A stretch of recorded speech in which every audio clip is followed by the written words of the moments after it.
The topic that I chose for the assignment is based on the ownership of Disney and other corporations that have psychological influence on people. Having media control what people believe and how they choose their lives from childhood into adulthood.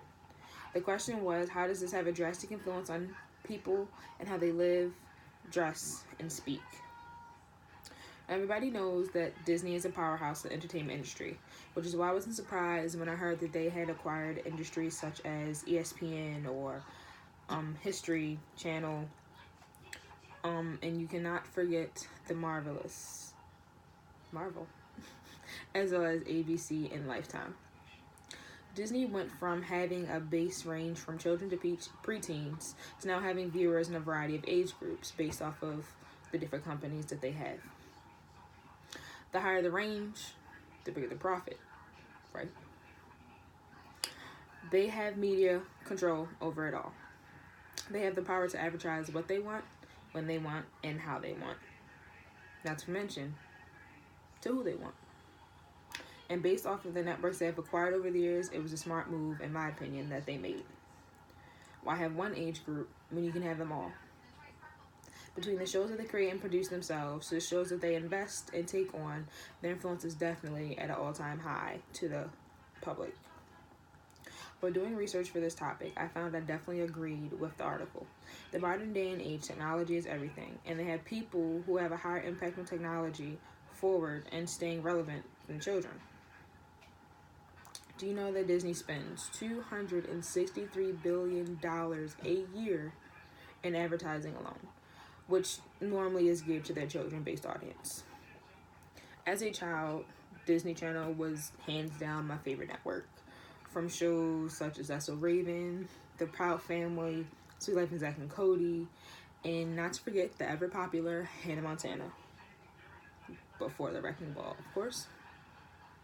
Now, I don't remember there being many commercials when I first started Disney, but I definitely have realized once I got older that there were definitely a lot more advertisements, such as video games or sneakers or coloring books. And you cannot forget their biggest establishment, Disney World. Not Disneyland, the one in California. No, we want Disney World, okay? Disney World. Now, as a child, what is the first thing that you do when you see something that you want? You go straight to mom and dad. Now, whether mom and dad can or cannot do it, doesn't really matter as long as you get it. But who do you hit up next? Grandparents, great-grandparents, aunts, uncles. So when I found out that children made up that much revenue for Disney in a fiscal year, I wasn't really surprised. But what happens to those children, such as myself, when we grow up? What happens to their taste of clothing, as well as what they like to watch? Changes, right? So what does that mean? That the networks have to change with them. Now, Disney is still geared towards children, of course, but now that they have those other networks that they have acquired, they can applaud to the older, more mature audience. Now, if you told me at 10 years old that I would be watching Lifetime and HGTV and home improvement shows like my mom or my grandparents did, I'd definitely laugh in your face. They'd be like, no way, not at all. I'm a Disney child forever. Which I still am, but my taste has definitely changed. And Disney has done a great way in shaping themselves to the future. They stay relevant.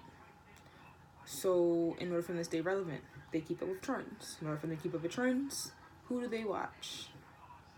Us. For them to have that such of a big of an impact definitely says a lot about them. But it also says a lot about ourselves. As a 23-year-old female, African American, I can definitely say that media, such as Disney and other networks, have a huge hold on our community. From my 10-year-old cousin who sits on her computer playing Disney games or new games that have came out on her device, to me, watching Lifetime movies, getting drawn in. It shapes us. It changes us.